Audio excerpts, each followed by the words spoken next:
Hey everybody, welcome back to the show. This is the Damage Report, and good God, we've got too much show. We're trying to fit in so much, and we're gonna do that understanding that we have 3 guests joining us via Skype through the course of this show. In just a little bit, in fact, in the next block, we're gonna have an author on to talk about the A-hole survival guide, how to get through your life when the worst sort of people try to bring you down. So some tips from Robert Sutton on that. A little bit later on, Emma Vigeland is gonna be joining us from New York, where she just spent the day covering a big protest outside of Fox News's massive ad sales meeting, having to do with all the new footage that's come out about Tucker Carlson. She's gonna tell us what that was like. Later on, we're gonna be joined by Alexander McCoy of Common Defense to talk about their success in getting a number of presidential contenders to sign on to a pledge to end forever wars if they become president. So that should be exciting. At the end of the show, we've got 2 great videos that I can't wait to get to. One is a flashback to 1995, the floor of Congress. Bernie Sanders responds to a homophobic comment made by a Republican congressman. It's just awesome. You gotta see it. And then we've also got one of Donald Trump's go-to experts on climate denial being made to look like an absolute fool in an interview. So that's gonna be a lot of fun as well. But so much to get to, so we're gonna jump into the other news before all of that. Donald Trump has his new budget, and in it, they are very proud to say that they are proposing, for the first time, a paid family leave program. And if you're listening to the podcast, you can't tell, but I use air quotes because it's just the worst. It's a massive sham. So that 2020 budget, which was unveiled on Monday, includes a provision for 6 weeks of paid time off for mothers and fathers after criticism, after the arrival of a child by birth or adoption. Now, importantly, this wouldn't be a federally administered plan. Instead, it would be left up to the states to decide how to make paid leave work by using their existing unemployment insurance programs, which is an insult in literally multiple ways right off the bat. They had a nominal amount of money that they're willing to put forward to this, which is not nearly enough to actually make the program work across the country for even a month. Instead, all this plan is a set of incredibly loose guidelines for the states to tell them, no, you figure it out. And in fact, the only advice that they're truly giving to the states is to say, if you're gonna do it, we want you to take money from unemployment funds that you have accessible at this point. So, okay, maybe we will put a little bit of pressure on the states to finally get the US to meet every other developed country in the world and offer paid family leave, but along the way, we are going to hurt those who've just lost their jobs. So that is just awesome. And so why have this at all? I mean, why do this if you're not gonna do it?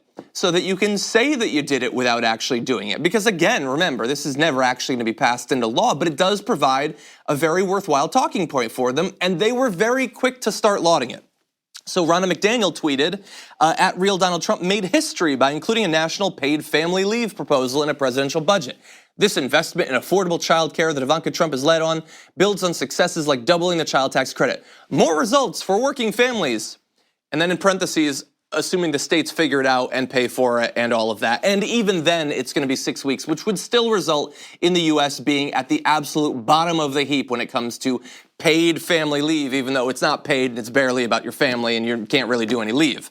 So awful in all respects, except that they get some publicity out of it. They get to say that they're doing it. And in the end, as bad as that proposal is, what's coming next is probably even worse, because there are other Republicans that they want you to know that they're very serious about finally having paid family leave. So let's talk about Joni Ernst and Mike Lee. So they're Republican senators. They're about to unveil a new proposal for, again, paid family leave. The Cradle Act would allow new parents to tap into their Social Security savings and later delay their retirement to take paid time off after the birth or adoption of a child for a couple of months.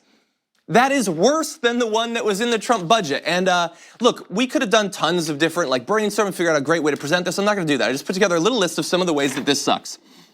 Even if we did this, for every other bad thing about it, we would still again be at about the lowest amount of total leave in the developed world.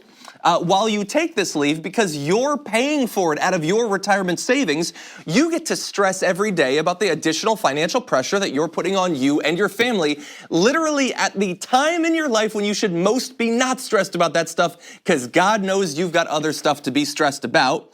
Let's see, you're still paying for it. Was that not clear? They're not paying for it, you are. You paid into your retirement savings account, and now you're gonna be rating that to pay for a little bit of paid time off to be with your new child. Oh, also, it's worse than you just paying for it, because the thing is, it would be one thing if you just took time off and rated your savings, but in this particular case, remember, retirement savings accounts are not just about the money that you put into them, they're about the interest that accrues over the course of decades. So now, not only are you paying for it, but you're not gonna be generating interest on that money for the next 20, 30, 40, maybe even 50 years. So you're double paying for it, which is awesome. You also, as we said, you get to wait longer to retire, so that's cool. Everybody knows that when you're in your mid to late 60s, you wanna put in just a couple more months of work. And then understand the context, because both of these plans come in the context of a larger budget that is attempting to shred in every respect possible the social safety net for people like new parents, like the kids. So you get to raid your retirement savings account to just do a little bit of what we should already have, and at the same time, we're gonna be screwing you over financially in as many ways as possible. That is the truth. It makes for great headlines for them to say that they take paid family leave seriously, but the devil is very much in the details, and in these details, there's a whole lot of devil. It's pretty bad. So when you hear that someone supports paid family leave, please look into the actual details. Now, we on this program have already talked about Elizabeth Warren's proposal for not only paid family leave, but a set of national child care centers that would be paid for by the government to make sure that there would be less financial stress on new parents. Look into the details of that, because both are technically paid family leave, but they're very different when you get down to how they would actually be implemented, who would be paying for them, the effect that they would have. And just to give you a reminder, if you don't already know about the severity of this issue, that the fact that the US, even under these new awful proposals, would have almost no leave, let's compare to some other countries that have been able to figure it out. I imagine they've got to be the biggest, wealthiest, most powerful states to be able to conquer this issue that we haven't yet been able to get past. So let's bring this up. This is from 2016. Some countries have actually improved on this. But of 41 nations, and I don't expect you'll be able to read this, thankfully I have laser vision. Of 41 nations, only the US currently lacks paid parental leave. And you can see that, look, obviously we're being beaten out by New Zealand, and you can see Switzerland over there with like 5 or 6 weeks. You can see you go up a little bit farther, and Italy has got 20. You shoot up to about 40 weeks off if you're lucky enough to be in Portugal or Luxembourg, obviously far larger economies than ours that they're able to do this. Then it starts to get really crazy. 60 weeks off if you live in those socialist countries, Finland and Sweden and Norway and all of that. But you can actually, if you go to Bulgaria, you get almost 80 weeks off. Estonia has 87 weeks off. And the best we can do is tell you to pay for it yourself, and we'll give you 6 weeks off. That's America. Number one in the bizarro world. Anyway, lots more to get to. Let's jump ahead to another topic. Donald Trump apparently isn't a gigantic fan of Jared Kushner and Ivanka Trump. Sure, he likes them as family and he has some weird attraction to his daughter, but in terms of their ability to get the job done in the White House, he has apparently had an issue with it for a long time. And we're getting new details about this thanks to Vicky Ward's new book, Kushner Inc. We've reached out to Vicky Ward, hopefully she'll come on the show, but here's a little bit of what is coming out already from this book. So when Trump hired John Kelly as his chief of staff, a move that Mrs. Trump and Mr. Kushner supported at the time, Trump gave an early directive: get rid of my kids, get them back to New York.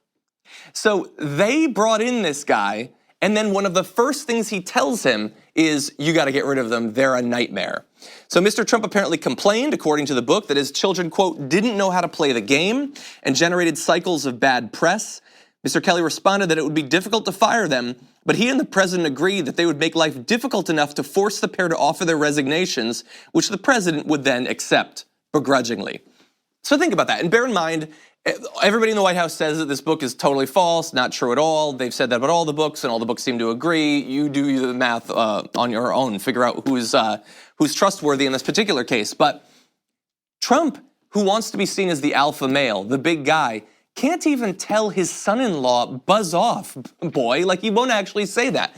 His daughter, he doesn't want her there, but he can't actually get rid of her. He has a new chief of staff, and he loves to get the chief of staff to do his firings for him, but even the new chief of staff refuses to do it. What did Jared Kushner and Ivanka have over these two that they can't fire them? They are like bizarrely placed floating aides to the White House. That's all they are.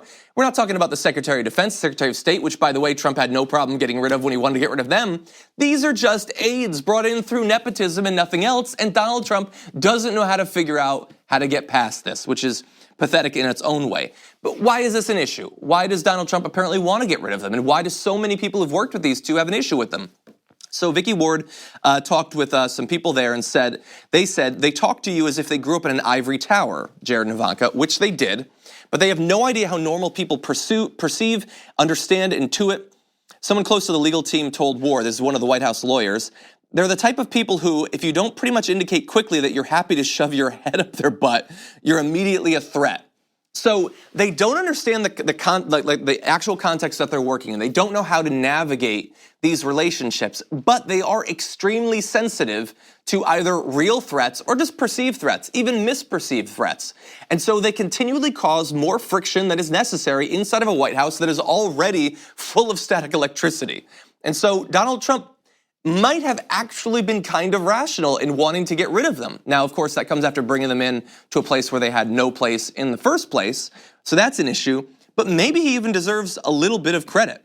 And so to give you an example of exactly how they get involved in stuff that they should not be involved in, so one of those White House lawyers said that Jared and Ivanka would frequently intrude on meetings between the president and his lawyers, raising complex legal concerns about attorney-client privilege. Quote, "We'd just be sitting there awkwardly like, okay, well, we can't really talk until she leaves. They were reckless." So, and by the way, in terms of like the sort of the constantly looking out for themselves, like Jared Kushner is apparently legendary for this, and he's even willing to throw the president's own kids under the bus to protect his own reputation. So this next excerpt, this comes from what was going on after we had found out about the Trump Tower meeting that Kushner and Don Jr. and Manafort and others had been at. So apparently, according to a member of the legal team, Kushner's new lawyer, Abby Lowell, told Trump's lawyers that before emails regarding that Trump Tower meeting were provided to Congress, Jared wanted to leak them to the media, and he wanted Don Jr. to do it, presumably as part of a strategy to associate the meeting with Don Jr. rather than Kushner. Now, to be fair, the lawyer denies this. But remember what happened. Don Jr. leaked them before they were provided to Congress, and Don Jr. has been linked to that Trump Tower meeting to a far greater degree than either Kushner or Manafort. So it might not be that this is true. It might not be that this was actually Kushner's strategy, but apparently it's worked out for him pretty well at this point. Don Jr. certainly seems to be more the target of investigation than Kushner, even though Kushner arguably has more ethical and legal concerns to worry about. So there you go, Donald Trump willing to throw his two favorite people in the entire world under the bus to smooth things over in the White House, and Jared willing to do that to the rest of Trump's extended family if it means avoiding prison for himself. Now with that, we are going to take a break, but when we come back, we're going to be talking with an author about how to avoid a-holes, what is a strategy that actually works in your personal life, with your friends, and in your job after this. We need to talk about a relatively new show called the Republic, or UNFTR. As a Young Turks fan, you already know that the government, the media, and corporations are constantly peddling lies that serve the interests of the rich and powerful. But now there's a podcast dedicated to unraveling those lies, debunking the conventional wisdom. In each episode of On the Republic, or UNFTR, the host delves into a different historical episode or topic that's generally misunderstood or purposely obfuscated by the so-called powers that be, featuring in-depth research, razor-sharp commentary, and just the right amount of vulgarity. The UNFTR podcast takes a sledgehammer to what you thought you knew about some of the nation's most sacred historical cows. But don't just take my word for it. The New York Times described UNFTR as consistently compelling and educational, aiming to challenge conventional wisdom and upend the historical narratives that were taught in school. For as the great philosopher Yoda once put it, "You must unlearn what you have learned." And that's true whether you're in Jedi training or you're uprooting and exposing all the propaganda and disinformation you've been fed over the course of your lifetime. So search for UNFTR in your podcast app today and get ready to get informed, angered, and entertained all at the same time.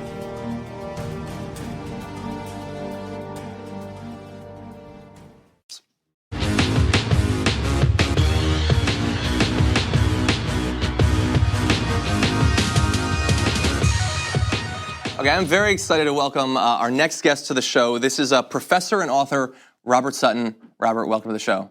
Hi, John. Great to have you here. So you are the author of The A-Hole Survival Guide, How to Deal with People Who Treat You Like Dirt.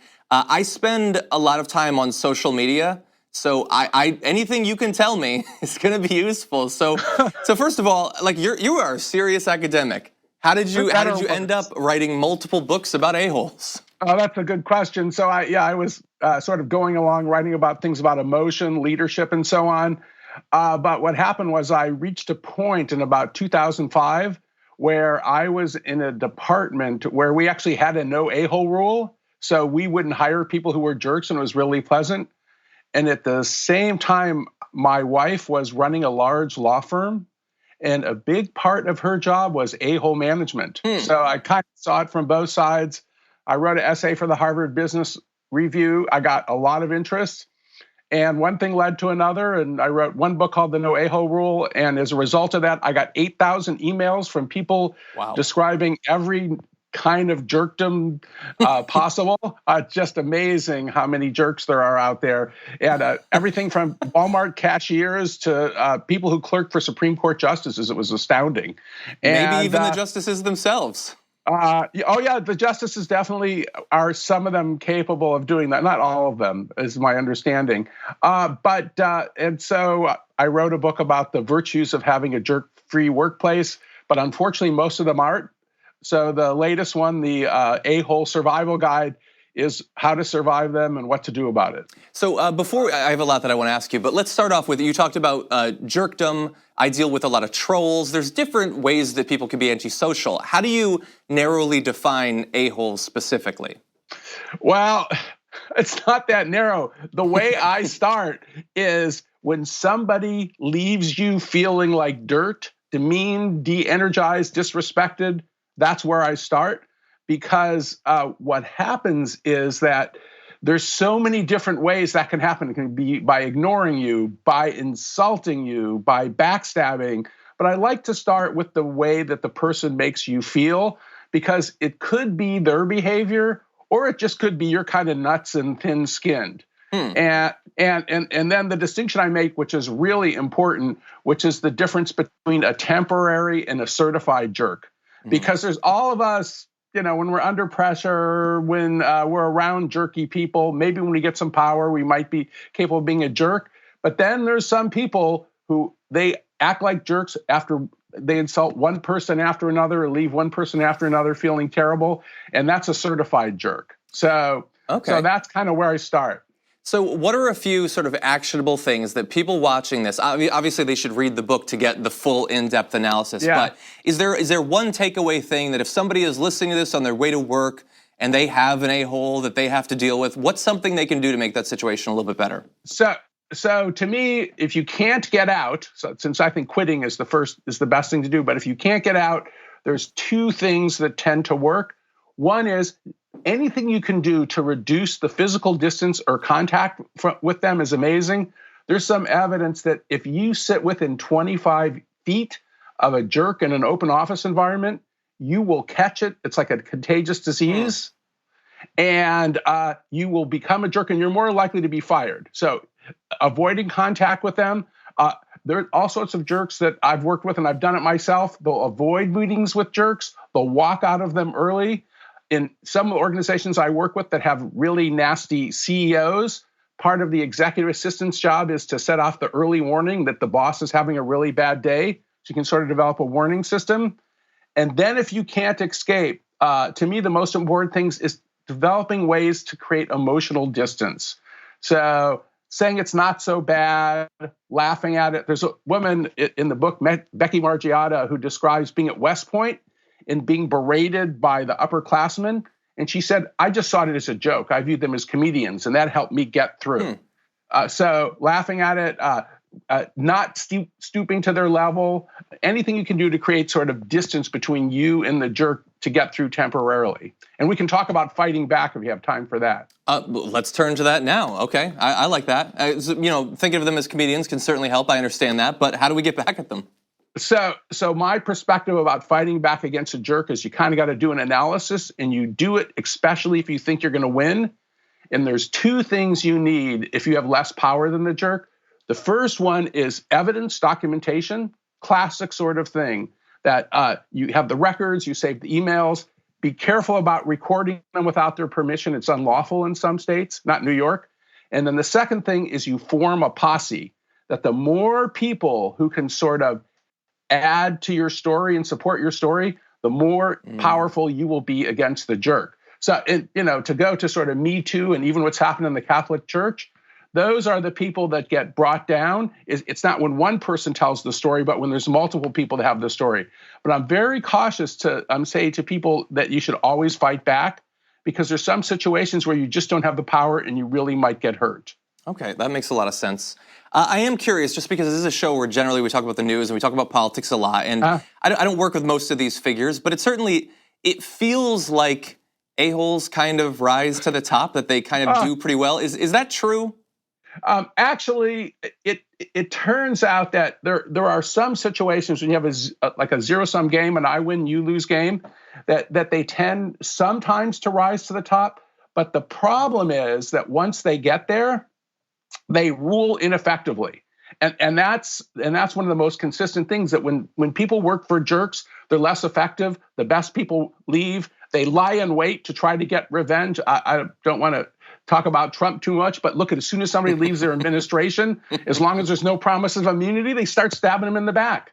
And so there's a whole bunch of negative effects. People are less creative. They have more of a climate of fear. So yes, they might rise to the top, but the problem is that their ability to keep power and to exercise power is diminished. And the one thing that we know from both corporate and political settings is that people who leave behind a trail of people who feel demeaned and de-energized run less effective systems. It's incredibly well documented. So you can become a leader and a loser, if you will. And my general motto is, if you're a winner and an a-hole, we're supposed to say, and sorry. Speaking of government regulations, if you're a winner in an a-hole, you're still a loser in my book, because you're a loser as a human being and you're doing all sorts of damage. And there are many, many people in the world that are successful without treating other people like dirt. It's actually possible. I continue to hope that that's true, and I think that both sides of that analysis seem to apply to the White House right now for its inner workings and as people leave. I think everything you said makes a lot of sense. Maybe the next book will be about politics in particular. And I'm not going near it. You can have it. Okay, I'll work on that then. Robert Sutton, thank you so much for joining us. The book is The A-Hole Survival Guide, How to Deal with People Who Treat You Like Dirt, with far more actionable suggestions and awesome analysis and case studies. And you have your previous books as well. Thank you again for joining us. Thank you very much. Nice to talk. Always good. We're going to take a short break. We come back. Emma Vigeland of Rebel HQ is going to be joining us. She was covering a protest in New York outside of Fox News' big investor and advertisement meeting. She'll be talking about that on the other side. This weekend, Fox News thought that they were in trouble because of Jeanine Pirro's obviously Islamophobic comments about Ilhan Omar. And then the Tucker Carlson stuff started to drop, with Media Matters going back through literally years of his appearances on the Bubba the Love Sponge show, and him saying incredibly misogynistic and clearly racist things. So the pressure has been on Fox News ever since then, and it just so happens, weirdly, that this is the week that Fox News is courting advertisers for the year, and Media Matters was there. At that meeting today, protesting, Rebel HQ's Emma Vigeland was at that protest, and she joins us on the Damage Report now. Emma, welcome back to the show. Thanks so much for having me, John. I feel like I haven't talked to you in hours. So thank you for coming back. Tell us about this protest. Yeah, so this was a protest organized by Media Matters in the wake of Tucker Carlson's deeply homophobic, racist, sexist, xenophobic, every phobic you got. That was Tucker Carlson on this radio show that was unbelievably named. And again, it's not things he said in private to his family that were misconstrued. He said them openly on a radio show where he compared Iraqis to monkeys, where he said Obama would have never been president if it weren't for his skin color. He said, is he even really that black, or something along the lines, joking about not being able to beat him in basketball. He excused statutory rape. It's just as vile as it gets. And I was in the camp of people saying, you know, Tucker Carlson's one of the more, I guess, principled conservatives on Fox News. I know, hear me out though, like the rest of them are just warmongers, lackeys for the Trump administration. He has some sort of libertarian views that you can get behind. He's been consistent about anti-intervention and the overreach of the NSA, things like that. But when it comes to this, he is a white supremacist. Don't get me wrong. And these comments just underscored those already existing views and made it more clear that the views that I kind of thought were more principled are really just elements of his overall philosophy of white supremacy. And that's why Media Matters chose to come out along with other organizations, including Free Press USA, I believe. The Daily Post was there. And there was a smallish protest. It wasn't super big. In front of the Fox News headquarters when they are supposedly courting advertisers because they've had trouble on their primetime shows of Sean Hannity, Laura Ingraham, and Tucker Carlson retaining advertisers there. So advertisers have been more willing to go to shows like Chris Wallace, people who are reasonable human beings that aren't just monsters with all of these horrific views. But they're trying to do this new strategy so they can get good advertisers back on their primetime shows. Media Matters was there to make sure that there was a crowd saying this might not be a good idea. So I want to return to that in just a second. I did want to say, so you mentioned his being consistent on these topics, and we've been talking about this for a couple of days now. We were going to actually today. And the thing that I learned from this is that I had really thought that over the past 2 years or so, I thought he was like a Dave Rubin. Like a guy who up until 3 years ago didn't have two thoughts about politics to rub together, who all of a sudden discovered that he could get some people to pay attention to him if he becomes a right winger. I thought that Tucker Carlson just thought, you know what? White nationalism is becoming big, so I'm going to jump on that bandwagon. It's interesting to find out that no, I mean, for well over a decade, like that has been ingrained in this guy's political philosophy. And I feel like we have definitely learned that. Do you feel like based on what you've seen, based on the protests that you saw, I mean, what are your expectations that advertisers will actually be even mildly scared off by these new scandals? So who knows? I mean, I think it's going to have to be a lot of social media strategy, which luckily Media Matters is really good at that, and trying to get these advertisers to see that there's a movement behind this, that being for not just pro-Trump in this era, but pro-white nationalism is not going to be profitable for you.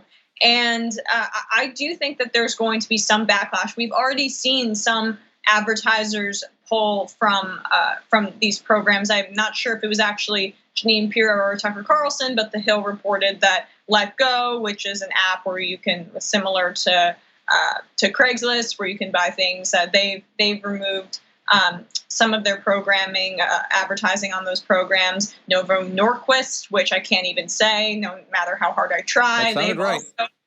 They've also that was right. Good. They've also removed some of their programming. So we're beginning to see that happen. But I think part of what the protests were meant to do was to show advertisers that even if you get a sparkling new media strategy by Fox News Network, that doesn't that you can't go back. You can't go back to advertising on Tucker Carlson's program now that they've rebranded themselves in a certain way.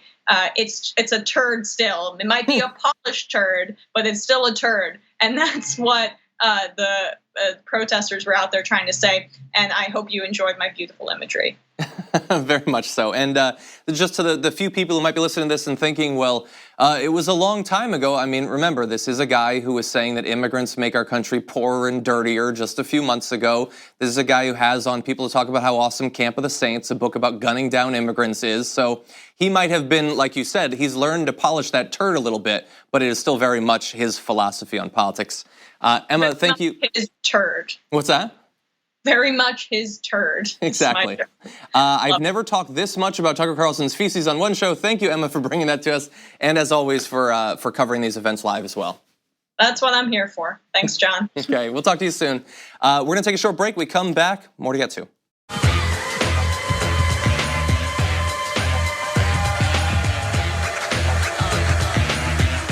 Not long ago, we reported on the campaign by a group called Common Defense to get a number of high-profile politicians, including those running the Democratic primary, to sign on to a pledge to end the forever wars that America has been embroiled in for literally longer than some of those fighting in it have been alive. And joining us now on the program is Alexander McCoy, political director for Common Defense, to talk about that and related issues. Alexander, welcome to the show. Thanks for having me. Very glad to have you here. So before we launch into the pledge, for those who might not yet be familiar with your organization, what is Common Defense? Common Defense is a progressive, unapologetic, grassroots, small donor-funded organization of veterans and military families. For too long, Donald Trump and Republicans and war hawks have tried to use veterans as a cudgel against progressive ideas. And that doesn't represent what our community believes, and we're fighting back. Well, it certainly has been a long time coming. So as long as I've been politically aware, we've been engaged in some of these wars that your group is trying to finally end. And I love the pledge. So who are some of the politicians that signed on to it? Well, we just launched, and we've already gotten so much momentum. Senator Bernie Sanders and Elizabeth Warren, both prominent, high-profile candidates for the 2020 Democratic nomination, have both signed on in our initial round. We've also had progressives like Alexandria Ocasio-Cortez, who Common Defense endorsed and campaigned for in her primary. We have both Muslim Congresswomen Ilhan Omar and Rashida Tlaib as signers, as well as progressive champions like Ro Khanna and Mark Pocan. Yeah, I mean, in just a very short period of time, you've gotten some of the biggest progressive champions in the country, including, as we said, multiples who are going to be running in the 2020 primary. So, I mean, that's like sort of the political context that we exist in. Are you hopeful that more or perhaps all of the contenders this time around in the primary will sign on to your pledge? Well, we'll see about all, but we definitely believe that the momentum is just beginning. We're actively talking to many of the 2020 candidates right now who have not yet signed. We think that this is something that should be a basic standard, that you should not be allowed to be running for president as a Democrat without committing to end these forever wars. We have been in open-ended, unauthorized, deadly conflict in dozens of countries for as long as some of our current troops in uniform have been alive. I served in the Marine Corps for 6 years. I deployed to 3 different countries around the world. Some of the people that I served with are on their 6th, 7th deployments. It is too long that we've been stuck in this conflict, and we cannot keep giving a president as reckless as Donald Trump the open-ended blank check to continue dropping bombs wherever he wants. And that is especially important when he's rattling his saber at countries like Venezuela right now. Exactly. I mean, if he had his druthers, we perhaps would be marching on Venezuela right now. So let's turn now to him. I mean, he's a guy that loves to pose in front of soldiers just as much as he loves to pose in front of cops when he's not attacking the generals or attacking law enforcement when they're investigating him. So as a veteran and someone who's organizing vets to achieve positive progressive goals in foreign policy, I mean, what do you think about this president and others in the Republican Party, and traditionally it hasn't been just Republicans, but using soldiers mainly as set dressing? Well, what he does is he uses veterans like me as a shield from criticism and to wrap his ideas, which are fundamentally everything that I stand against and people like us stand against, to wrap them in the American flag. Every time you see people like Colin Kaepernick protesting for racial justice, they say, oh, you're disrespecting the troops. You know, every time someone stands up as a progressive, they say, oh, but the troops, right? Well, we're the troops. And we're standing up and we're saying what we actually believe. And right now, one of the most important things we need to do is make it clear that the Democratic Party and anyone who wants to lead it must stand up against these wars. So I'd encourage all your viewers, especially if you're a veteran, to reach out to your member of Congress, and you can go to endtheforeverwar.com and find sample language where you can send a letter to your member of Congress or to your presidential candidates that you're meeting in some of these candidate forums around the country and ask them, why haven't you signed the pledge yet? I would love to see that. And so obviously you want to end these wars. For you personally and for the organization, what are some of your other, I guess, goals or wishes? I mean, if Trump is going to be president for 2 to 6 more years, in terms of foreign policy, in terms of military conflict, I mean, what do you want to see happen?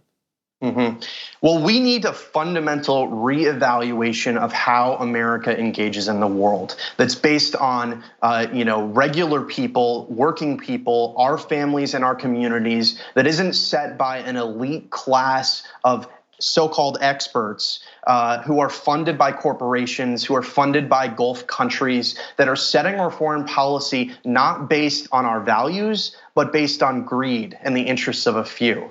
This is the same challenge that we face in every other aspect of our democracy, right? We see a tiny minority of wealthy billionaires who are setting policy based on their interests. And that's why we need a movement of people who are standing up and changing that. And that's what we're trying to build, starting with veterans and military families. So, I mean, obviously, there's a lot that we could criticize Trump on, rightfully so. That's a lot of what the show is. But let's compare to, I mean, we've had a couple of years of him, but before that you had Obama. I mean, how much of an improvement was that over Trump, if at all, from the point of view of a veteran like you? Well, I think a lot of Democrats, Obama ran in 2008 saying that he was going to end the Iraq War, right? That was one of his key distinctions from other candidates. But a lot of Democrats get into office and, the military-industrial complex starts putting pressure. The generals say, oh, well, we need to bomb more countries, and here's why. They spend all their time making plans for how to draw out these wars instead of end them. And there isn't a belief among a lot of members of Congress and a lot of Democrats that people really care about foreign policy. And that's what we really need to change, because the reality is that there's not people marching in the streets saying we want more war, right? They're not. This is regular people across the political spectrum are united on this issue. This is a clear example of working families versus elites. And that's why it's been so important for Common Defense as a veteran organization. We have an important opportunity to change the narrative around that and show Democrats that, look, you can stand for Medicare for all, the Green New Deal. These are all things that Common Defense is also fighting for. But you can't silo off foreign policy and say, oh, yeah, but also we're going to, bomb the Middle East. I think that makes a lot of sense. And congratulations on the great success the organization has already had. Alexander McCoy, Political Director of Common Defense, thank you so much for joining us. Thank you for having me. We're going to take a short break here. We come back, 2 more videos to get to. Stick around. You're not going to want to miss them.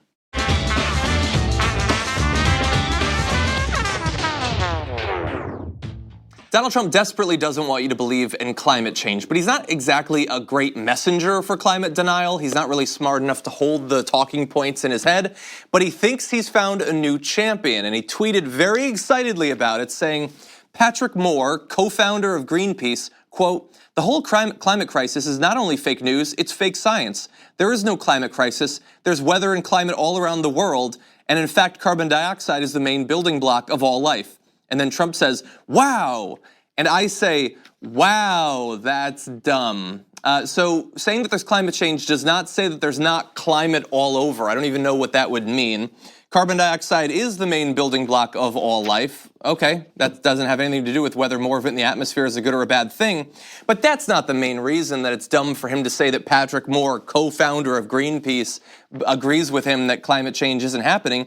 The main issue is that Patrick Moore is not the co-founder of Greenpeace and is not an expert on anything having to do with climate or the environment. So Greenpeace responded, tweeting, Patrick Moore was not a co-founder of Greenpeace. He does not represent Greenpeace. He is a paid lobbyist, not an independent source. His statements about AOC and the Green New Deal have nothing to do with our positions. And importantly, one of the things that makes it a little bit harder for him to pitch himself as the founder of Greenpeace is that Greenpeace existed before he was ever involved with it. So if you believe in the linear flow of time, his argument makes little sense.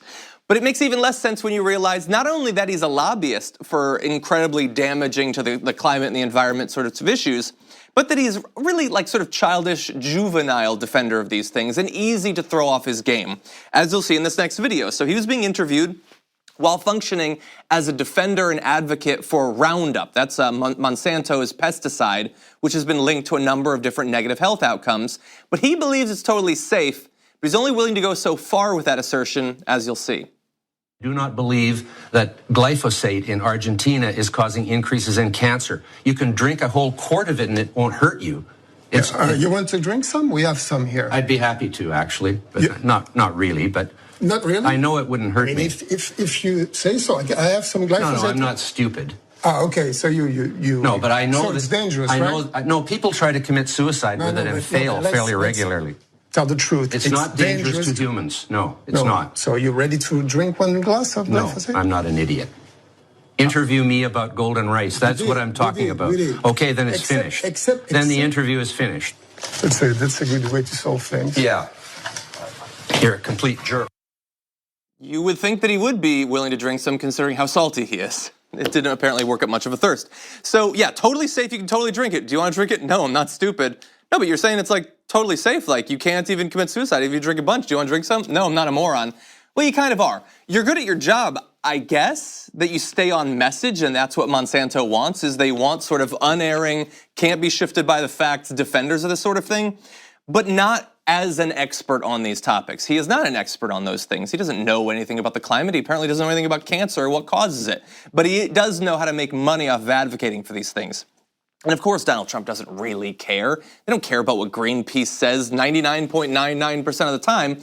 But if they can sort of pretend that someone on the environmental side of the spectrum agrees with them that the climate isn't changing, they think that's a shortcut to convincing you we shouldn't do anything about it and we should just stick our head in the ground as our world becomes gradually more uninhabitable.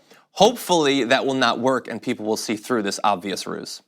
With that said, let's jump back to the 90s, where Bernie Sanders was on the floor of the House at that time. This is 1995, and Duke Cunningham, a Republican, they were talking, by the way, about the Clean Water Act. Bear that in mind. He decides to slander members of the military that are part of the LGBTQ community, saying that we have homos in the military and people are advocating for them. And Bernie Sanders wasn't having it, as you'll see. You said something about homos in the military.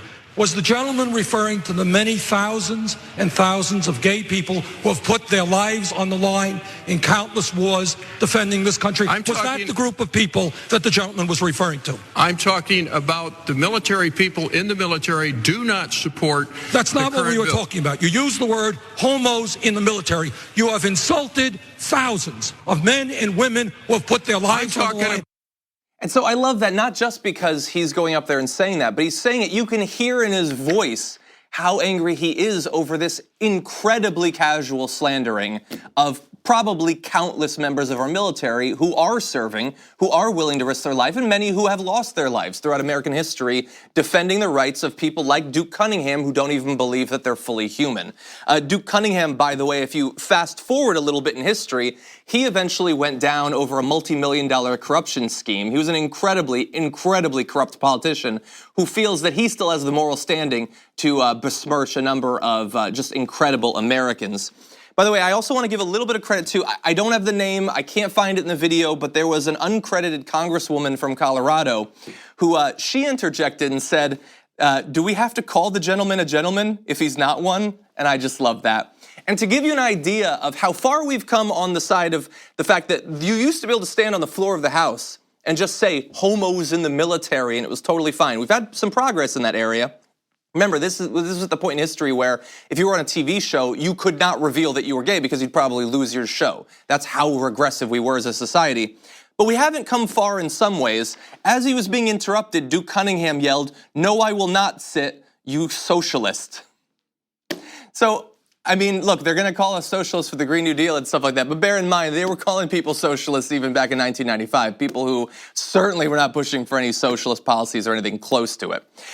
So I give this to you just because I happened to cross it and I thought it was awesome, but there's a lot of this floating around out there. Actually, Anna Kasparian had an awesome episode of No Filter not long ago where she broke down a ton of these old C-SPAN clips of Bernie Sanders that show that he is right on the issues now, but he's been right on the issues for literally decades. So go take a look at No Filter and you'll see a number of these awesome clips like that. And that's all the time we have, unfortunately. Thank you everybody for watching. I just have a little bit of time. I see Handsome Glenn left an iTunes review saying, every day I walk home from work listening to John, along with other TYT podcasts, feel energized and informed. And so thank you so much for saying that. As I always say, if you rate and review the podcast, we will try to read it live on the show because we really do appreciate you helping us to get the message out there.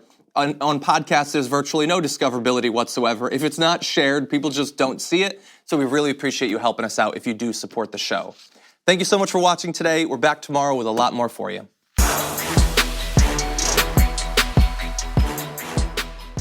Thanks for listening to the full episode of The Damage Report. Support our work, listen ad-free, access members-only bonus content, and more by subscribing to Apple Podcasts at apple.co/TYT. I'm your host, John Adarola. I'll see you soon.